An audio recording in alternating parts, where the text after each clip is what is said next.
பதில் சொன்னார்.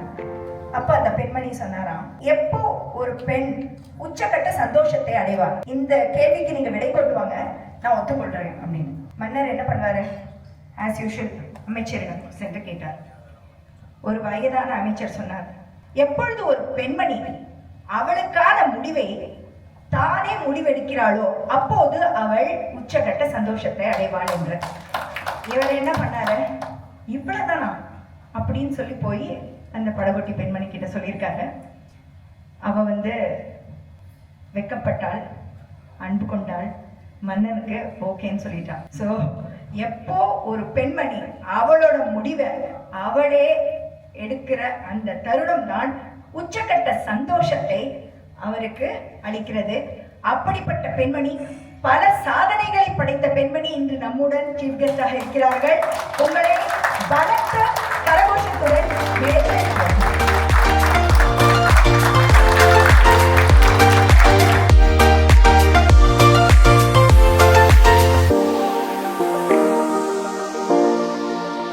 கூடியிருக்கும் அனைவருக்கும் முதற்கண் என் வணக்கத்தை தெரிவித்து, ரோட்டரி கிளப் ஆஃப் கிண்டி சகோதரி ஜெமினா ஜெயா அவர்கள் என்னை அழைத்த போது உண்மையிலேயே இன்று பணிகளின் காரணமாக முதலில் நான் சற்று தயங்கினேன்.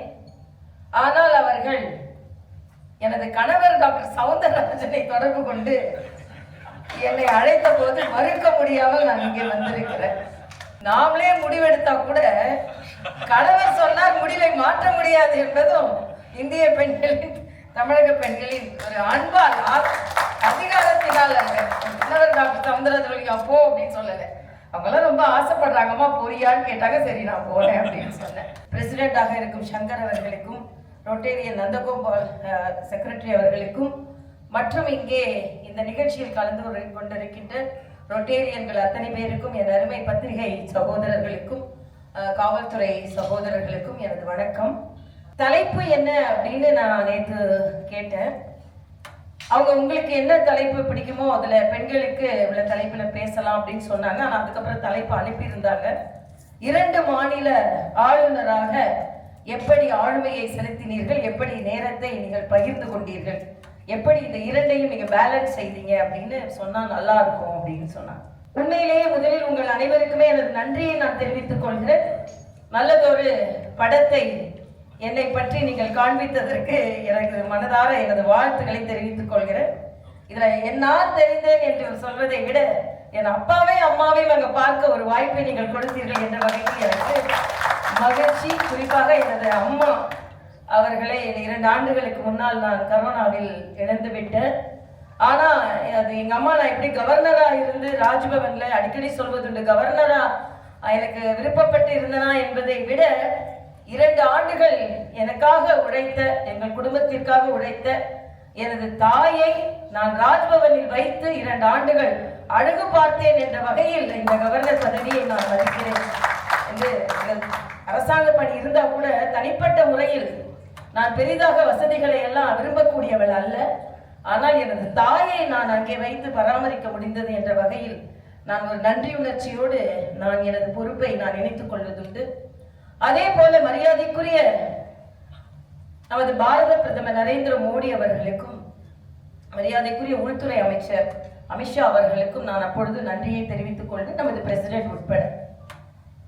ஏன் இதை சொல்கிறேன் என்றால், ஒரு பெண் அரசியலில் புகுந்து, அதுவும் தந்தைக்கு நேர் எதிர்கட்சியில் இணைந்து, தானாக முன்வந்து ஒரு மாநில தலைவர் அளவிற்கு உயர்ந்து, அதற்கு பின்பு ஒரு ஆளுநராக, குறிப்பாக சவால் நிறைந்த ஒரு மாநிலத்தின் ஆளுநராக அமர்த்தப்பட்டு பதவியேற்று, பின்பு இன்னொரு ஆளுநராகவும், அதுவும் அதிக நாட்கள் ஆளுநராகவும் துணைநிலை ஆளுநராகவும் அதிகமாக பணியேற்றிய ஒரே பெண்மணி நான் தான் என்பதை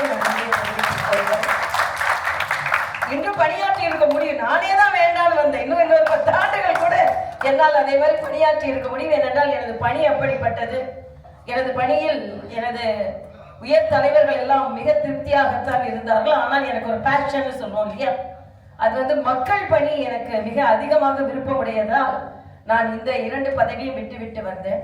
தெலுங்கானா, நீங்கள் சவால் என்று சொல்லும் பொழுது தெலுங்கானாவில் நான் ஆளுநராக அறிவிக்கப்படுகிறேன். அங்கே உள்ள அரசியல் சூழ்நிலையில் அங்கே உள்ள சில பேர் விமர்சனம் செய்கிறார்கள். இந்தியாவிலேயே பாரத தேசத்திலே இளவயது ஆளுநர் நான் தான். என்னை பற்றி தெரிந்து கொண்டு ஒரு இளவயதுக்காரராக இருக்கிறார், மிகப்பெரிய அனுபவம்லாம் இல்லை, ஒரு சீஃப் மினிஸ்டரா இருந்தது கிடையாது, மினிஸ்டரா இருந்தது கிடையாது, கட்சி தலைவராக தான் இருந்திருக்கிறார். அவரை இப்பொழுதுதான் பிறந்த, நல்லா தெரியும் உங்களுக்கு, தெலுங்கானா அப்பொழுதுதான் பிறந்த மாநிலம், இந்தியாவிலேயே பிறந்த மாநிலம், இளைய மாநிலம் தெலுங்கானா தான். இப்பொழுதே பிறந்த மாநிலத்திற்கு பல சவால்கள் உண்டு. அது பாதுகாப்பாக இருக்கட்டும், காவல்துறையாக இருக்கட்டும், சமூக அக்கறையாக இருக்கட்டும், எல்லாவற்றிலும் அப்பொழுதுதான் பிறந்த ஒரு மாநிலம் அதிக சவால்களை சந்தித்துக் கொண்டிருக்கின்ற இந்த மாநிலத்திற்கு இவர் எப்படி சரியான ஆளுநராக இருப்பார் என்று பல விமர்சனங்கள் எழுந்தது. நான் பதில் சொன்னேன், நான் ஒரு மகப்பேறு மருத்துவர், நான் அப்போதுதான் பிறந்த குழந்தைகளை கையாள்வதில் சிறந்தவர். தெலுங்கானா இப்பொழுதுதான் பிறந்த குழந்தை, அதனால் இந்த குழந்தையை கையாள்வதில் நான் சரியான நபராக இருப்பேன் என்று முதல் நாள் நான் சொன்னதிலே இருந்து தெலுங்கானா மக்களுக்கு என் மீது ஒரு ஈர்ப்பு வந்துவிட்டது. தெலுங்கானாவில் மிக சவாலான சூழ்நிலையை தான் நான் சந்தித்தேன். ஏனென்றால் அங்கே உள்ள முதலமைச்சர் அவர்கள் எங்கள் கொள்கைக்கு நேர் எதிராக உள்ளவர்கள். பிரதமர் வந்தாலும் வரவேற்க வரமாட்டார், எனக்கும் புரோட்டோகால்லாம் ஒன்றும் கொடுக்க மாட்டார்.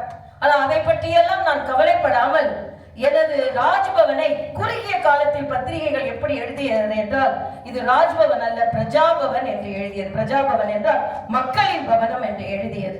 ஏனென்றால் மக்களுக்காக அந்த ராஜ்பவனின் கதவுகள் திறந்தது, மக்களை நான் சந்தித்தேன். மக்களுக்காக மகளிர் தர்பார் என்று ஒரு நிகழ்ச்சியை மகளிருக்காக நான், ஏன்னா இங்க மகளிருக்காகத்தான் நாம் எல்லாம் பேச வேண்டும் என்ற வகையில் மகளிருக்காக நான் அவர்களை சந்திக்கும் நிகழ்ச்சிகளை நடத்தினேன். இளைஞர்களுக்கான நிகழ்ச்சியை நடத்தினேன். 6 பழங்குடி கிராமங்களை நான் தத்தெடுத்தேன். ஆக அந்த அளவிற்கு, இன்னும் சொல்ல போனா கரோனா உச்சத்தில் இருக்கும் பொழுது பழங்குடி மக்கள் தடுப்பூசி போட்டுக் கொள்ள மாட்டேன் என்று சொன்னார்கள். நான் சென்று அவர்களோடு அமர்ந்து தடுப்பூசி போட்டுக்கொண்டு, கவர்னரே நம்மோடு உட்கார்ந்து போட்டுக் கொள்கிறார்கள், அப்படி என்றால் நாம் எல்லாம் போட்டுக்கொள்ள வேண்டும் என்று பழங்குடி மக்கள் எல்லாரும் முடிவு செய்து போட்டுக் கொண்டார்கள். இது எனது சாதனையாகவே நான் நினைக்கிறேன். அது மட்டுமல்ல, சாதனைகளை எல்லாம் டெல்லியில் ஒவ்வொரு வருடமும் கவர்னர்கள் மாநாடு நடக்கும்.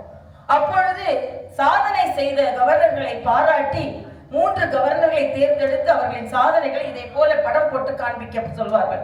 2 ஆண்டுகளும் சிறந்த கவர்னராக 3 பேரில் நான் அதிகமாக தேர்ந்தெடுக்கப்பட்டேன்.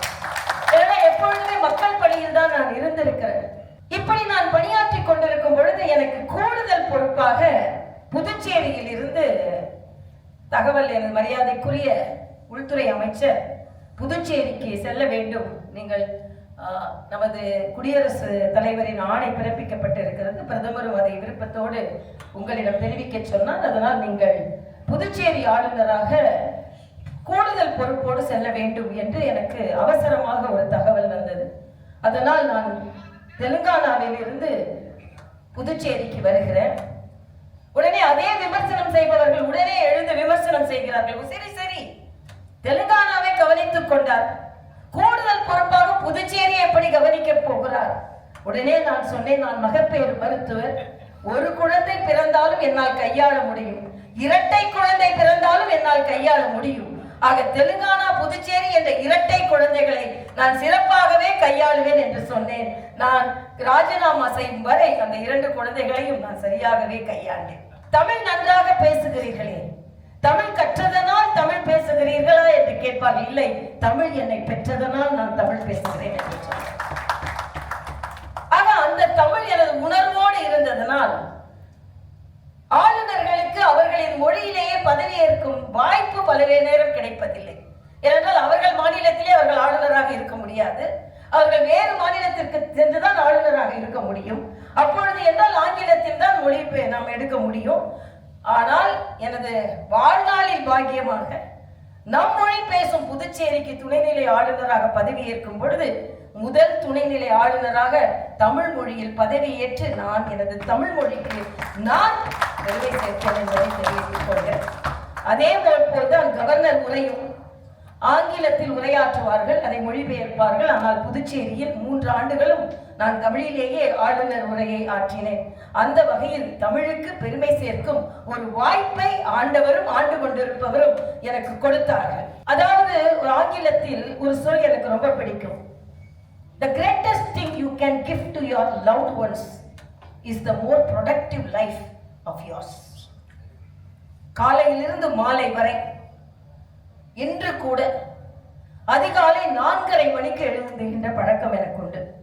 4:30 மணிக்கு எழுந்திருக்கும் நான் ஒரு அரை நிமிடத்தை கூட, ஒரு நிமிடம் கூட எனக்கு பெருசு, அரை நிமிடத்தை கூட வீணாக்காமல் மதியம் உணவு அறிந்து விட்டு ஒரு அரை மணி நேரம், அது தூங்க மாட்டேன், ஒரு ரெஸ்ட் எடுக்கிறதை தவிர நான் ஸ்டாப்பா 11 மணி வரைக்கும் பணியாற்றுகின்ற பழக்கத்தை இறைவன் எனக்கு அருளி இருக்கிறார். புதுச்சேரியில சொல்லுவாங்க இவங்க இங்கே தான் இருக்காங்க, தெலுங்கானா சொல்லுவாங்க இவங்க அங்கே தான் இருக்காங்கன்னு சொல்லுவாங்க. நான் 2 இடத்துலயும் இருப்பேன். 2 இடத்திலும் காலையில தெலுங்கானால இருப்பேன், மதியம் சென்னைக்கு வருவேன், சென்னையில இருந்து இரவு புதுச்சேரிக்கு போய்விடுவேன். ஏனென்றால் நான் அடிக்கடி சொல்வதுண்டு, வெறி என்ற வார்த்தையை அழுத்தி சொன்னால் வெற்றி. ஆக வெற்றி பெற வேண்டும் என்ற வெறி, மக்களுக்கு செய்ய வேண்டும் என்ற வெறி எப்பொழுதுமே எனக்கு ஒரு கனலாக எரிந்து கொண்டே இருக்கும். அதனால ஒரு 60 வயதிற்குள்ளாகவே ஆளுநராக 2 ஆளுநராக பொறுப்பேற்பது என்பது நமது இந்திய அரசியலில் இறைவன் எனக்கு கொடுத்த மிகப்பெரிய பாக்கியம். பல பேர் நினைக்கிறார்கள், ஏன் இந்த ஆளுநர் விட்டு ஏன் வந்தாங்க? நான் ராஜ்பவன் இப்படி திரும்பினா போதும், என்னம்மா ஜூஸ் வேணுமா, இப்படி திரும்பினா போதும் கால் பிடிச்சி விடுவாமா. வெளியே உள்ள கோயிலுக்கு போவதை நான் தவிர்த்தேன் தெலுங்கானாவில். ஏன்னா தெலுங்கானால நான் போகும்போது 0 டிராபிக், நான் போனா ஃபுல்லா டிராபிக்கை நிறுத்திடுவாங்க. சார் பொதுமக்களுக்கு இடைஞ்சலாக இருக்கிறது என்ற கதை, எனக்கு கோயிலுக்கு போவது மிக விருப்பம். ஆனால் அங்கே காம்பவுண்டுக்குள்ளேயே ஒரு அம்மன் டெம்பிள் இருந்தது, அதை புதுப்பிச்சு அந்த டெம்பிளுக்கு போவேன். உள்ளே சில சிலைகள் இருந்தது, சிவன் சிலை இருந்தது, பெருமாள் சிலை இருந்தது, அதுக்கெல்லாம் பெயிண்ட் அடிச்சு அந்த கோயிலாகவே நான் ராஜ்பவனை மாற்றி, அதுக்கு வந்து இப்ப இங்க இருந்து ஒரு சின்ன 2 ஃபர்லாங் நடந்து உள்ள போகணும், காம்பவுண்டுக்குள்ளதான் இருக்கும். இறங்கின உடனே 10 செக்யூரிட்டி ஓடி வருது. இப்ப காம்பவுண்டுக்குள்ளதானப்பா நான் நடந்து போறேன். இல்ல மேடம், இந்த செக்யூரிட்டி நாங்க கொடுத்துதான் ஆகணும், இந்த பக்கம் 5 பேர் நடப்பாங்க, இந்த பேர் 5 பேர் நடப்பாங்க. இப்படிப்பட்ட ஒரு வாழ்க்கை. பிளைட்ல போகும்போது ஃப்ரிஸ்கிங் கிடையாது, நான் நேரா போகலாம். அதே மாதிரி பிளைட்டுக்கு பக்கத்திலே கார் வந்துடும், பஸ்ல ஏற வேண்டியதில்லை. ஆக இப்படிப்பட்ட ஒரு வாழ்க்கை.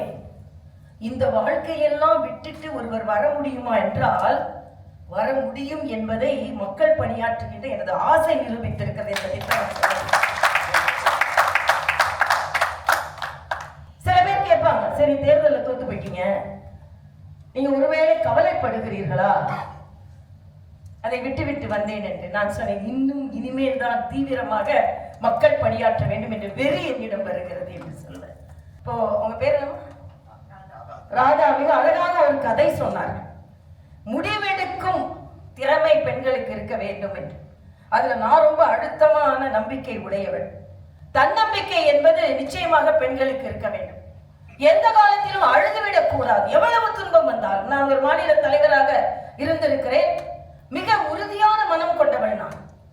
எவ்வளவு பிரச்சனைகள் வந்தாலும், இன்னும் சொல்ல போனா உங்களுக்கு நல்லா தெரியும், நான் விமர்சனங்களால் வளர்ந்தவள், மீம்ஸ்களால் வளர்ந்தவள்.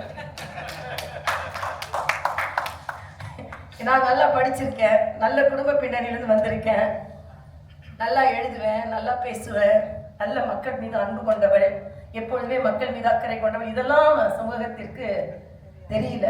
குள்ளமா இருக்கிறேன், கருப்பா இருக்கிறேன், பரட்ட முடியா இருக்கிறேன், சுருட்ட முடியா அவங்க பரட்ட முடியா இருக்கிறேன், இதுதான் மீம்ஸ்ல போட்டு சொல்லிக்கொண்டே வந்தார்.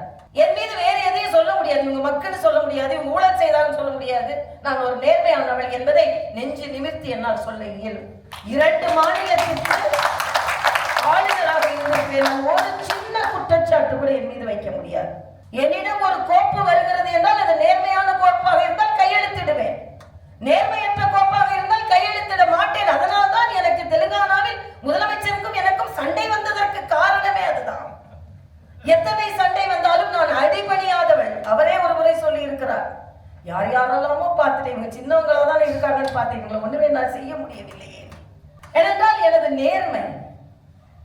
ஆனால் இப்பொழுது நிமிர்த்தி பாரதி சொல்வானே, நிமிர்ந்த நன்னடை நேர்கொண்ட பார்வை, இது முற்றிலுமாக எனக்கானது, பாரதி எனக்காக எழுதி வைத்தது என்பதை நான் நினைத்துக் கொண்டிருக்கிறேன், பெருமைப்படுகிறேன்.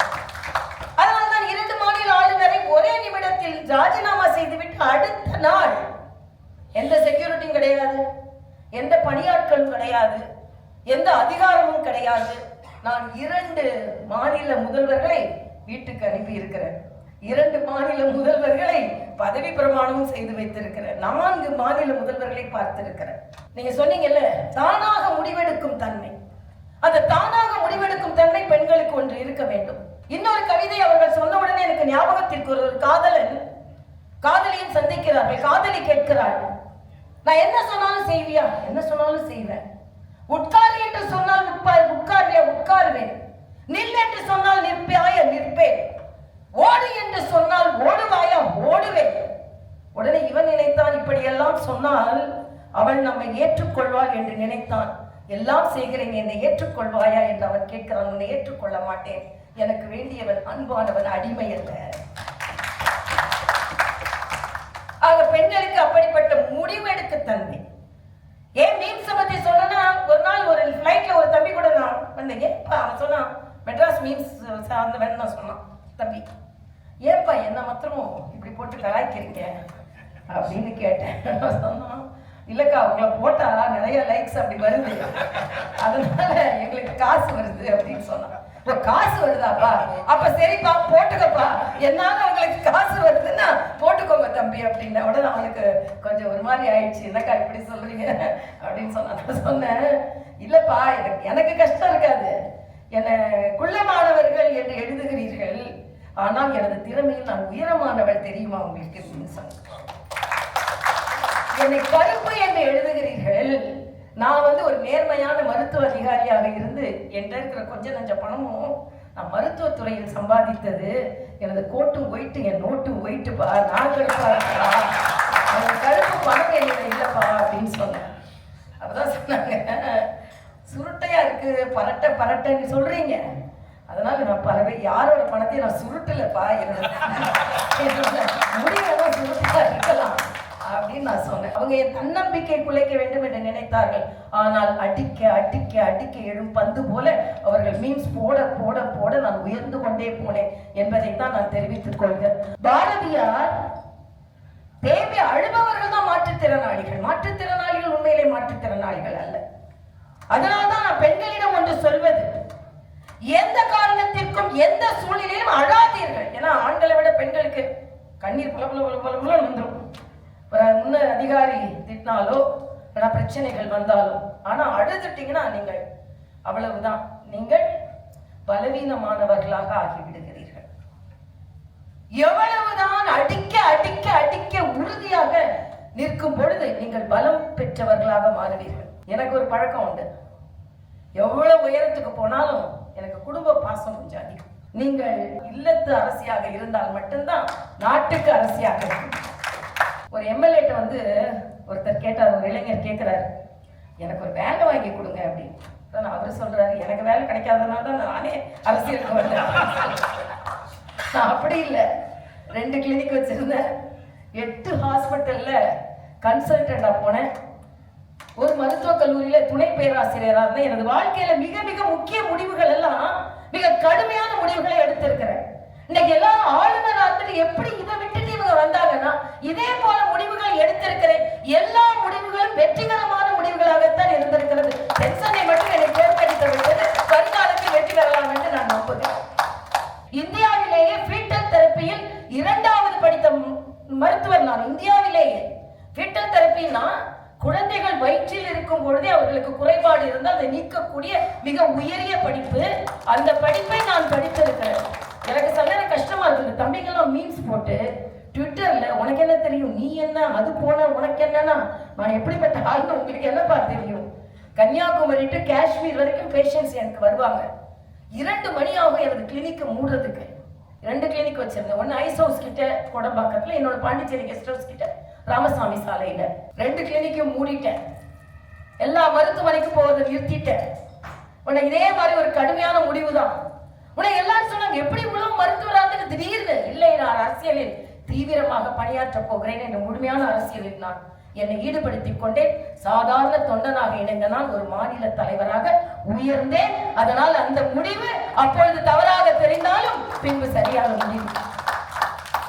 அரசியலில் சேர வேண்டும் என்ற முடிவு எடுத்தவுடன் எந்த கட்சியில் சேர்வது? அப்பா ஒரு கட்சி, சித்தப்பாவும் அதே கட்சி, இரண்டு தாத்தாக்களும் சுதந்திர போராட்ட வீரர்கள். அவை வீரர்களாக இருக்கும் பொழுது அவர்கள் முற்றிலுமாக காங்கிரஸ் குடும்பம்.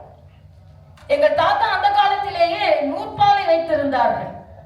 எனது இன்னொரு தாத்தா, அம்மாவின் தாத்தா காமராஜ், மரியாதைக்குரிய காமராஜர் உட்பட எல்லோரையும் தங்கள் வீட்டிற்கு அழைத்து ஒரு ஜமீன்தார் போல வாழ்ந்தவர்கள். அவர்கள் சுதந்திர போராட்டத்தில் ஈடுபட்டவர்கள். ஆக இரண்டு பேரும் சுதந்திர போராட்டத்தில் ஈடுபட்டவர்கள். அப்பா காங்கிரஸ், சித்தப்பா காங்கிரஸ், அனைத்து சித்தப்பாக்களும் காங்கிரஸ். ஆனால் எனது எண்ணம் என்ன வந்தது என்றால், நான் பாஜகவில் சேர வேண்டும் என்று. நான் சேர்ந்த உடனே எங்க அப்பா 10 மாசம் என்கிட்ட பேசல. அப்ப எல்லாரும் சொன்னாங்க, என்ன பைத்தியக்கார முடிவு. அப்போ பிஜேபி 1999 எப்படி இருந்திருக்கணும் உங்களுக்கு எல்லாம் தெரியும். நான் ஒரு நாள் ஏர்போர்ட்ல அவசரமா பெட்டியை தூக்கிட்டு போறேன். EVK சிவகோகன் எல்லாம் நான் சின்ன பிள்ளைல இருந்து பார்த்தவங்க தானே. அண்ணன் பீட்டர் அல்போன்ஸ், அண்ணன் EVK அவங்களும் நான் ரொம்ப சின்ன வயசுல இருந்து பார்த்தவங்க தானே. அண்ணன் EVK சிவகோகன் என்னை கூப்பிட்டு, வா, ஆள் இல்லாத ஊருக்கு எங்க பெட்டி ஆத்திட்டு இருக்க. நான் சொன்னேன், அது உங்களுக்கு வேணா பெருசா இருக்கலாம், நாங்க நிச்சயமாக ஒரு மிகப்பெரிய லெவலுக்கு வருவேன். அதனால நான் பாஜகவின் தொண்டராக சேர்ந்து நிச்சயமாக அவர் எங்க டீ ஆத்தி கொண்டு இருக்க போறான்னு சொன்னாரோ அதே டீ ஆத்தி கொண்டிருந்தவர் பிரதமராக வரும் ஒரு பாரதிய ஜனதா கட்சியில் நான் பின்பு இணைத்துக் கொண்டிருக்கிறேன் என்பது பின்னால் எனக்கு தெரிந்தது. ஆக அப்போ ஒரு பெரிய முடிவு. எல்லாரும் சொல்ல எனக்கு காங்கிரஸ்ல சேர்ந்திருந்தா இவங்க அப்படி ஆயிருக்கலாம், இப்படி ஆயிருக்கலாம். அது திராவிட கட்சியில சேர்ந்திருந்தா என் கூட படித்தவர்கள் எல்லாம் திராவிட கட்சியில் இணைந்திருந்தார்கள். அதெல்லாம் வேண்டாம், பாஜகவில் இணைந்தேன். அந்த பாஜக என்னை நிச்சயமாக ஆளுநர் அளவிற்கு உயர்த்தியது. அப்பொழுதும் நான் எடுத்த முடிவு முதலில் தவறாக தெரிந்தாலும் பின்பு சரியான முடிவு என்று இந்த சமூகம் எடுத்தது. அதே போல்தான் இப்போ மக்கள் பணி எனக்கு முக்கியம் என்று வருகிறேன். இப்பொழுது தவறாக தெரிந்தாலும் பின்பு இந்த தமிழகம் உணரும் இது மிகப்பெரிய முடிவு, வெற்றிகரமான முடிவு, மக்களுக்கு சேவை செய்வதற்காக வந்த முடிவு. நிச்சயமாக அது வெற்றிகரமான முடிவுதான் என்பதை இந்த தமிழகம் உணரும். அது எனது வாழ்க்கையில் சரித்திரத்தில் நடந்திருக்கிறது. டென்ஷன் எனக்கு கொஞ்சம் உதவி செய்யும் என்று நான் நினைத்தேன். ஆனா நம்ம வெற்றி தோல்வியெல்லாம் ரொம்ப சர்வசாதாரண, கடுமையாக உழைத்தோம். ஆனாலும் ஒரு 3 லட்சம் பேர் நம்மை நம்பி வாக்களித்தார்கள் என்ற வகையில் மகிழ்ச்சி. அவர்களுக்கு இன்னும் சேவை செய்ய வேண்டும் என்று ஒரு அலுவலகம் திறந்திருக்கிறேன். அவர்களுக்கு ஃப்ரெண்ட்ஸ் ஆஃப் சவுத் சென்னை அப்படின்னு ஒரு திட்டம் வைத்திருக்கிறேன். அவங்க அதில் பல பேர் இணைந்து கொண்டு இருக்கிறார்கள். அதுல பொது பணியை நாங்கள் செய்து வருகிறோம். ஏன் இதை சொல்றேன்னா, சாதாரண நேரத்தில் முடிவெடுக்கிறது ஒன்றும் பெரிய முடிவு இல்லை. ஆனால் கடுமையான சூழ்நிலையில் எண்ணி துணிக கருமம், துணிந்த பின் எண்ணுவோம் என்பது இழுக்கு. ஆனா முடிவெடுக்க வேண்டிய நேரத்தில் முடிவெடுங்கள். முடிவெடுத்து அதற்கான முற்றிலுமாக ஒரு மிக பிரம்மாண்டமான ஒரு வாழ்க்கையை நீங்கள் சந்தியுங்கள். 2 மாநிலங்களிலும் எனது சேவை உண்மையிலேயே மக்களுக்கானதாக இருக்கிறது. புதுச்சேரியில் எனக்கு மிக்க மகிழ்ச்சியானது என்ன தெரியுமா? நீட் 10%, தமிழ்நாட்டில் 7.5% ரிசர்வேஷன் இருக்கு. அரசாங்க பள்ளிகளுக்கு சென்று பார்க்கும் பழக்கம் எனக்கு உண்டு. ஏறக்குறை 75 அரசாங்க பள்ளிகளை சென்று பார்த்திருக்கிறேன். அவர்களோடு அளவிலாகி இருக்கிறேன். அந்த குழந்தைகளின் எண்ணத்தை பார்க்கும் பொழுது மேலே வர வேண்டும் என்ற உந்துதல் இருக்கிறது பாருங்க. அதை பார்த்து இங்கே தமிழகத்தில் 7.5% இருப்பதை போல புதுச்சேரியில் 10% அரசாங்க பள்ளி மாணவ மாணவிகளுக்கு நீட் தேர்வில் அவர்கள் வெற்றி பெற்றிருந்தால் அவர்களுக்கு மருத்துவ கல்லூரியில் இடம் கிடைக்க வேண்டும் என்ற சதவீதத்தை கொண்டு வந்தவள் நான். அதற்கு உதவிய பிரதமர் அவர்களுக்கும் அமித்ஷா அவர்களுக்கும் நன்றியை தெரிவித்தேன். ஒரே வாரத்தில் இதை கொண்டு வந்தோம், ஒரே வாரத்தில். அதே மாதிரி புதுச்சேரியில் உள்ள குழந்தைகளுக்கு எனக்கு ரொம்ப பிடிக்கும். ஏன்னா ஒரு நாள் பேக்லெஸ் டேன்னு ஒன்று கொண்டு வந்து, புதுச்சேரியில துணைநிலை ஆளுநராக இருக்கிறதுனால அதிகாரம் உண்டு, எதை வேண்டுமானாலும் நம்ம முடிவெடுக்கலாம். பேக்லெஸ் டே, பேக்லெஸ் டேனா 29 நாட்கள் கடுமையான கனத்தோடு பள்ளி புத்தகங்களை கொண்டு வருகிறார்கள். ஒரு நாள் டீச்சர்கிட்ட சொல்லிட்டு அவங்ககிட்ட பாட விஷயமா எதுவுமே கேட்க கூடாது, ஹோம்வொர்க் கிடையாது, புக்கு கிடையாது. ஒரே ஒரு நாள் கையை வீசிட்டு ஸ்கூலுக்கு வருவாங்க. நீங்க அவங்களை விளையாட வைக்கணும், அவங்களை புரிந்து கொள்ளணும், அவங்க ஏதாவது கேள்வி கேட்டா சொல்லணும், டீச்சருங்க உட்கார்ந்து அவங்க கூட பேசணும். ஆக ஆக இந்த பேக்லெஸ் டே கொண்டு வந்ததற்கு அந்த மாணவர்கள் எல்லாம் என்னை வந்து நன்றி உணர்வோடு சொன்னாங்க, ஒரு நாள் பேக் இல்லாம சந்தோஷமா இருக்கிறோம். பெண்களுக்கு 2 மணி நேரம் சலுகை கொடுத்தோம் ஒரு வாரத்துல. பெண்கள், நீங்க கூட மற்ற அலுவலகத்தில் யாராவது சிஇஓஸ் இருந்தா யோசனை பண்ணலாம், நான் ரெக்கமெண்ட் பண்றேன். 2 மணி நேரம் ரிலாக்ஸேஷன் கொடுத்தோம், வித் இன்கம், வித் சேலரி. ஏதாவது ஒரு நாள் 2 மணி நேரம் அவங்க தாமதமா வரலாம். அந்த 2 மணி நேரம் அவங்க எப்படி வேணாலும் பயன்படுத்திக்கலாம். குழந்தை கூட இருக்கலாம், இல்லைன்னா வீட்டை சுத்தப்படுத்தலாம், இல்லைன்னா வெளியே போகணும்னு நினைக்கலாம். ஆக 2 மணி நேரம் சலுகை கொடுத்தோம். ஒரு வாரத்துல 2 மணி நேரம் இன்சென்டிவ் அவங்களுக்கு. 2 மணி நேரம் அவங்க தாமதமா வரலாம். இதுவும் பெண்கள் மீது பெரிய வரவேற்பை பெற்றது. ஆக இப்படி அதே மாதிரி 15 நாட்கள், ஒவ்வொரு 15ஆம் தேதியும் பொதுமக்களை அலுவலர்கள் சந்திக்க வேண்டும், அதிகாரிகள் ஐஏஎஸ் ஆபீசர் சந்திக்க வேண்டும். நானும் சந்தித்தேன். அதே மாதிரி மாதத்தில் முதல் நாள் கைத்தறி கட்டணும் அப்படின்னு முதல் நாள். அதுல நீங்க சிரிப்பா இருக்கு பாத்தீங்கன்னா, புதுச்சேரியில ஐஏஎஸ் ஆபீசர்லாம் நார்த் இந்தியன் ஆபீசர்ஸ். இந்த சட்டம் போட்ட உடனே எல்லாரும் வேஷ்டி சட்டையில துண்டு போட்டு வருவாங்க, பார்க்க அழகா இருக்கும். ஏன்னா வடநாட்டுக்காரர்கள் வேட்டியை விடுத்து கொண்டு வருவாங்க. ஏன்னா 1ஆம் நாளும் அன்னைக்கு வந்து கைத்தறி சேலை தான் கட்டுவேன் நான். ஆக இப்படிப்பட்ட நிகழ்வுகளா இருக்கும்போது இதெல்லாம் எதுக்குன்னா, நாம ஒரு மக்கள் பிரதிநிதியா இருந்து இதே மாதிரி மக்களுக்கு சேவை செய்ய வேண்டும் என்ற காரணம் தான் உங்கள் முன்னால் உங்களுக்கு பணியாற்ற வேண்டும் என்ற எண்ணத்தோடு ஒரு சகோதரி நின்று கொண்டிருக்கிறார். மக்களுக்கு பணியாற்ற வேண்டும் என்ற எண்ணத்தோடு ஒரு சகோதரி நின்று கொண்டிருக்கிறார். எவ்வளவு விமர்சனம் வந்தாலும் அதை தாங்கக்கூடிய இரும்பு பெண்மணியாக நான் நின்று கொண்டிருக்கிறேன் என்பதை இந்த தமிழகத்திற்கு நான் தெரிவித்துக் கொள்கிறேன். முடிவெடுக்கும் தன்மை பெண்களுக்கு இருக்க வேண்டும். முடிவெடுத்த பின்பு அதை திரும்பி பார்த்து கவலைப்படுகின்ற தன்மை நிச்சயமாக இருக்கக்கூடாது. இந்த முடிவை நாம் உறுதியாக எடுத்திருக்கிறோம். அதனால் ஒவ்வொரு எட்டும் முன்னால் எடுத்து வைக்க வேண்டுமே தவிர பின்னால் திரும்பி பார்க்கும் பழக்கம் இருக்கக்கூடாது. முன்னால் எடுக்கும் ஒவ்வொரு எட்டும் உறுதியான எட்டாக இருக்க வேண்டும். அது நம் வாழ்க்கையில் எட்டுகின்ற உயரத்தை, எட்ட முடியாத உயரத்தை எட்டுகின்ற எட்டாக இருக்க வேண்டும் என்பதை நாம் புரிந்து கொள்ள வேண்டும். நான் பெண்களுக்கு, இன்னொரு பெண்களுக்கு சகோதரர்களுக்கும் சொல்றேன், don't compromise your happiness for anything. என்னை பார்த்தீங்கன்னா காலையில இருந்து சாயந்தரம் வரைக்கும் சந்தோஷமா தான் இருப்பேன். காலைல முள்ளு குத்தினா சந்தோஷமா தான் இருப்பேன். சரி, நல்ல வேலை ஒரு முள்ளு குத்திச்சு, இல்லைன்னா பெரிய ஈட்டியே முன்னால் இருந்திருக்கும் போல இருக்கு, அது உங்களுக்கு கவனமா வந்துருச்சு அப்படின்னு சொல்லி. ஆக வாழ்க்கை வாழ்வதற்கு தான் காலையில 4:30 மணியில இருந்து எழுந்த உடனே இந்த நாள் எனக்கு சேவைக்கான நாள், இந்த நாள் எனது தேவைக்கான நாள் அல்ல, எனது சேவைக்கான நாள், எனது சாதனைக்கான நாள் என்று நான் தெரிந்து கொள்வது உண்டு. இன்னும் சொல்ல போனால் நான் பெருமையாக கருதுவது, புதுச்சேரியில 3 மாதங்கள் எந்த அரசாங்கமும் இல்லாமல் கவர்னர் ஆட்சி, குடியரசுத் தலைவர் ஆட்சி நடந்தது. கரோனா உச்சத்தில் இருக்கும் பொழுது தனி ஒரு ஆளாக அதிகாரிகளை வைத்துக் கொண்டு எல்லோரும் வியக்கும் அளவிற்கு, இந்திய திருநாடே பாராட்டும் அளவிற்கு புதுச்சேரியில் கரோனாவை கட்டுப்படுத்தினோம் என்றால் அது மருத்துவர் என்ற முறையில் எனக்கு இறைவன் கொடுத்த வாய்ப்பு. நிறைய திட்டங்களை கொண்டு வந்தோம். ஒரு முறை ஐசிஎம்ஆர்ல ஒரு கூட்டம் நடந்தது. எல்லாரும் புதுச்சேரி மருத்துவர்கள் போனாங்க. எப்படி புதுச்சேரியில வந்து கட்டுக்குள் இருக்கிறது கரோனா என்று கேட்கும்போது அவர் சொன்னாங்க, எங்க மாஸ் கம்ப்ளைண்ட்ஸ் 99% என்று சொன்னார்கள் மருத்துவர்கள். உடனே கேட்டாங்க, எப்படி எல்லாரையும் மாஸ்க் போட வச்சீங்க அப்படின்னு. நான் ஒரு நாள் கார்ல போயிட்டு இருக்கேன், ஒரு பெரியவர் படுத்து கிடக்கிறார். கார்ல இருந்து இறங்குறேன், ஐயா என்ன மாஸ்க் போடாம படுத்திருக்கீங்க, உயிர் போயிடும். போனா போட்டோம், ஏங்க இப்படி சொல்றீங்க, சாப்பாடு இல்லாம படுத்து கிடக்குறேன், என்னை யாரும் கவனிக்கல. ஆக சாப்பாடு இல்லாம உயிர் போகுது, கரோனால உயிர் போகுது, இல்லையா சாப்பாடு இல்லாம உயிர் போகுது, போனா என்ன மாஸ்கும் இல்ல சாப்பாடும் இல்லை அப்படின்னாரு. கார்ல விலைக்கு ஏறின உடனே எண்ணம் தோன்றுகிறது, என்ன இப்படியெல்லாம் மக்கள் இருக்கிறார்கள் என்று. ₹1 மாஸ்க், இலவசமா மாஸ்க் கொடுத்தோம். பால் பூத்துகளில் ₹1 மாஸ்க் கொடுக்கணும்னு ஒரு திட்டத்தை கொண்டு வந்தேன். அந்த ₹1 மாஸ்க் உடனே 50 ரூபாய் கொடுத்துட்டு 25 ரூபாய்க்கு 30-35 ரூபாய்க்கு பால் வாங்கிட்டா, மிச்சம் 15 ரூபாய்க்கு 15 மாஸ்க் வாங்கிட்டாங்க. சில்லறைக்கு பதிலாக மாஸ்க் விட்டது. அந்த மாஸ்க் எல்லாரும் போட ஆரம்பித்தார்கள். அந்த பெரியவருக்கு இலவசமாக கொண்டு கொடுத்தோம். அப்ப இன்னொன்னு சொன்னாரு, சாப்பாடு இல்லாம செத்து போறோம், ஏன்னா எங்கேயுமே ஹோட்டல் இல்லை. அப்போ உடனே ₹5 சாப்பாடு போடும் ஒரு பழக்கத்தை அங்கே கொண்டு வந்தோம். கொரோனாவினால் ₹5 தயிர் சாதம் ஒரு பாக்கெட்டும் சாம்பார் சாதம் ஒரு பாக்கெட்டும் கொடுக்கின்ற ஒரு திட்டத்தை புதுச்சேரியில் கொண்டு வந்தோம். ஆக உணவு கிடைத்தது, பாதுகாப்பு கிடைத்தது. அதனால் புதுச்சேரியில் கரோனா கட்டுக்குள் இருந்தது.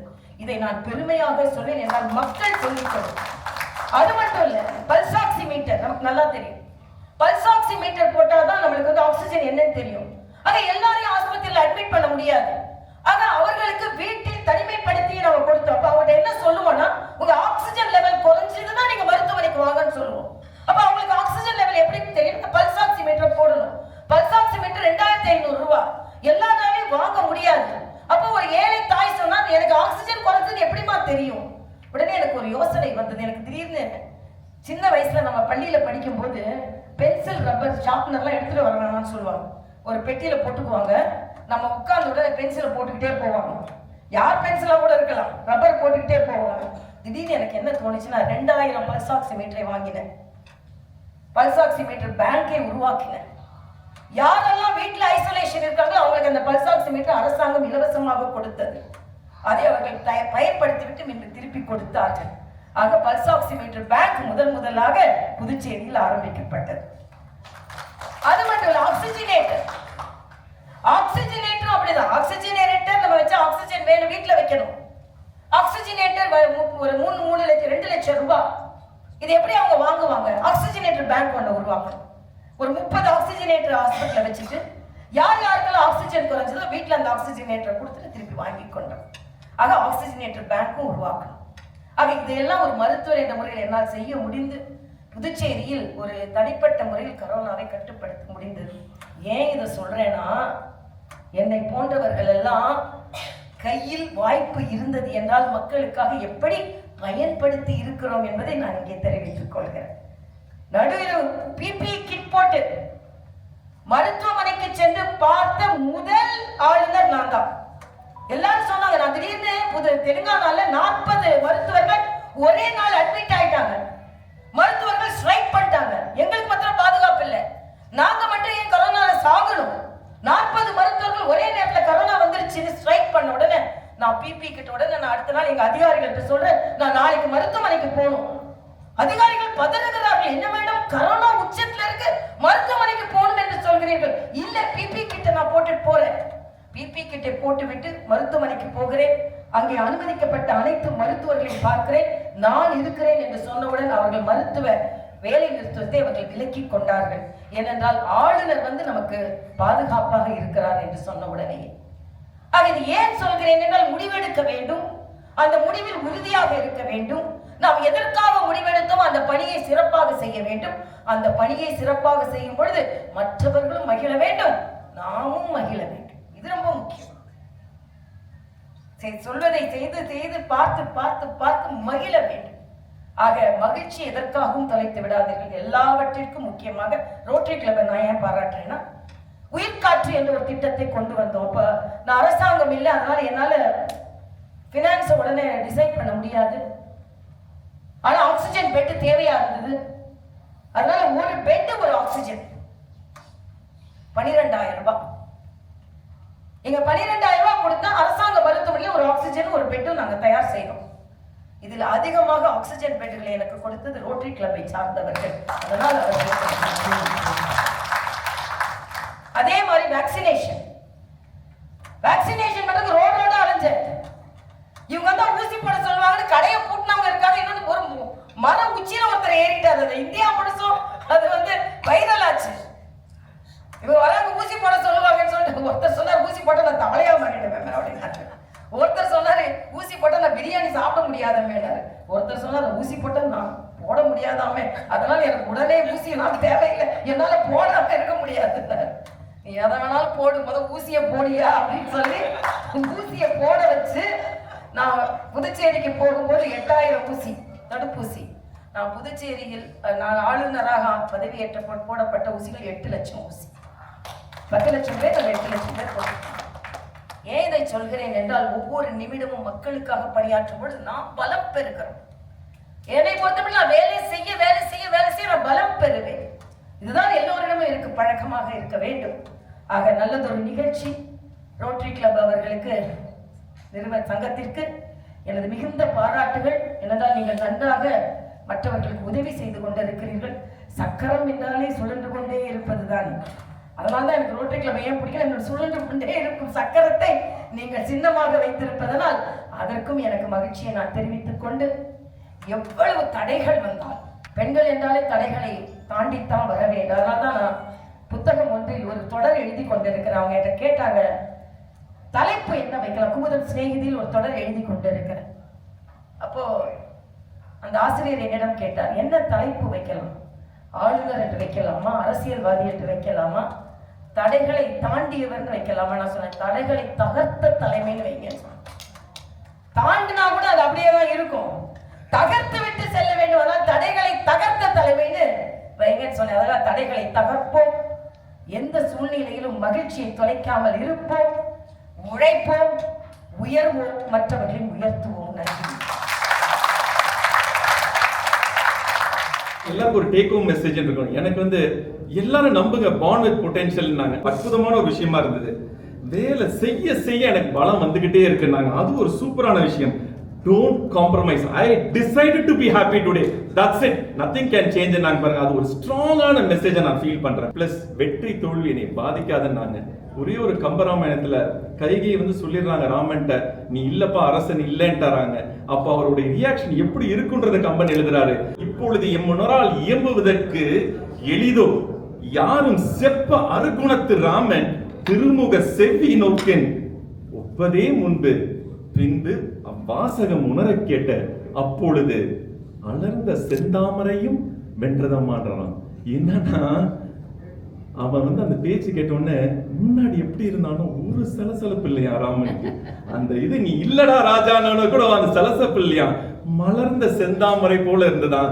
நான் இங்க எந்த தாமரையும் பேசல, ராமன் சொன்ன செந்தாமரையோட சொல்லிட்டு இவ்வளவு ஒரு நல்ல ஒரு மனிதாபிமான மிக்க அக்கா தமிழிசை வேண்டும், தமிழிசை மீண்டும் தமிழிசை வர வேண்டும் என்று வாழ்த்தி விடுகிறது.